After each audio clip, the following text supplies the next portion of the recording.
हमने देखा किस प्रकार से अभी जो बालासोर की जो रेल त्रासदी हुई उसमें भी ममता बनर्जी ने राजनीति करने का प्रयास किया, जबकि भारतीय जनता पार्टी की पूरी प्रदेश की इकाई लोगों को रिलीफ और रेस्क्यू पहुंचाने में लगी हुई थी। हमारे नेता बालासोर में वहां पे जो हुई त्रासदी में लोग फंसे थे, जो बंगाल के लोग थे, उनको बचाने का हमने काम किया।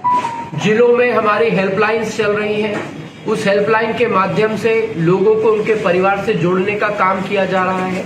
जो सुविधाएं हम दे सकते हैं उनको देने का काम किया जा रहा है। ऐसे में सरकार में बैठी ममता बनर्जी जिस प्रकार से एक त्रासदी का राजनीतिकरण भी कर रही थी, उससे ये स्पष्ट होता है कि उन्हें जनता के विकास के कार्यों से कोई मतलब नहीं है। पश्चिम बंगाल आज भ्रष्टाचार में लिप्त है, चाहे वो टीचर रिक्रूटमेंट स्कैम हो, जिसकी वजह से 36,000 लोगों की नौकरियां चली गई हैं।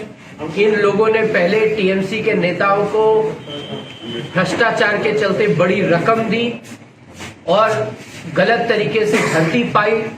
हमने देखा कैसे ममता बनर्जी के मंत्री के मित्र के घर से 50 करोड़ से अधिक धनराशि मिली। हमने देखा कि पूरा शिक्षा विभाग आज जेल में है, चाहे वो कोयले की स्मगलिंग का विषय हो, चाहे गोरू की स्मगलिंग का विषय हो। ममता बनर्जी के परिवार से लेकर उनके गुर्गे आज या तो जेल के अंदर हैं या जेल के बाहर खड़े हुए हैं और किसी भी वक्त अंदर जा सकते हैं।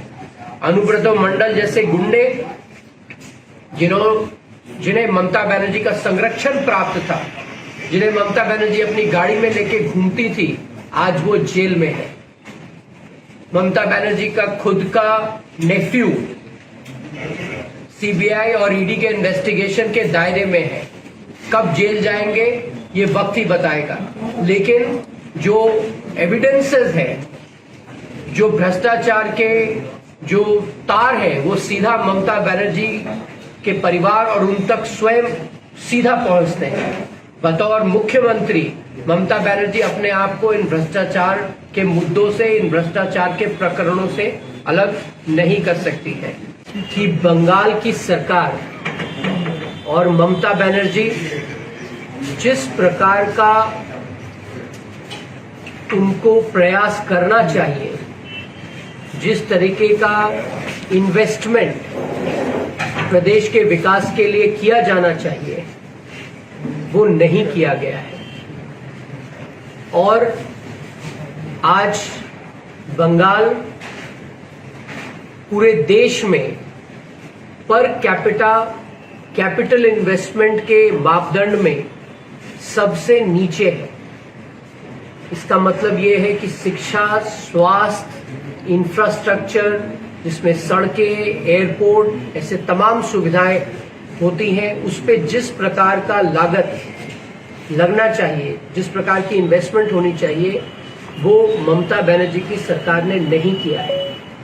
और अगर इस ट्रेंड को बदला नहीं गया तो अगले कई सालों तक बंगाल में जिस प्रकार का विकास होना चाहिए वो नहीं होगा, और इसके लिए सीधे रूप से ममता बनर्जी जिम्मेदार होंगी। मालदा में भी जो मेडिकल कॉलेज है उसको प्रधानमंत्री स्वास्थ्य सुरक्षा योजना के अंतर्गत मल्टी स्पेशलिटी हॉस्पिटल में अपग्रेड करने के लिए 150 करोड़ रुपीस, 150 करोड़ रुपए का जो फाइनेंशियल सपोर्ट है वो सेंट्रल गवर्नमेंट के द्वारा दिया गया है। लेकिन मुझे बहुत दुख के साथ ये कहना पड़ रहा है कि जिस प्रकार का काम मालदा मेडिकल कॉलेज में होना चाहिए था, जिस प्रकार का अपग्रेड वहां होना चाहिए था, वो नहीं किया गया है। मालदा मेडिकल कॉलेज प्रदेश की सरकार चलाती है और उस ग्रांट को यूज करने का पूरा दायित्व प्रदेश की सरकार पे था।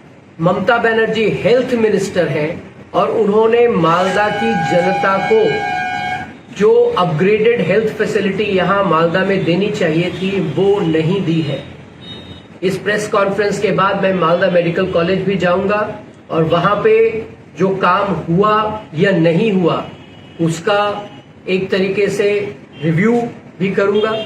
जब स्मार्ट सिटीज की बात आई तब भी ममता बनर्जी ने उन शहरों को जिन्हें चिन्हित किया गया उनमें काम नहीं होने दिया। न खुद कुछ करती हैं न केंद्र सरकार को कुछ करने देती है, क्योंकि बंगाल का जो मध्यम वर्गीय समाज है उसका जीवन सुधर जाएगा तो वो नरेंद्र मोदी जी की तरफ बढ़ेंगे। इस भय के चलते उन्होंने स्मार्ट सिटीज का कोई भी कार्यक्रम लागू होने नहीं दिया। আমাদের ভিডিও ভালো লাগলে লাইক এবং শেয়ার করুন, কমেন্ট সেকশনে গিয়ে জানান আপনাদের মতামত। আরো ভিডিও পেতে আমাদের চ্যানেল সাবস্ক্রাইব করুন এবং প্রতি মুহূর্তে খবরের আপডেট পেতে প্রেস করুন বেল আইকন।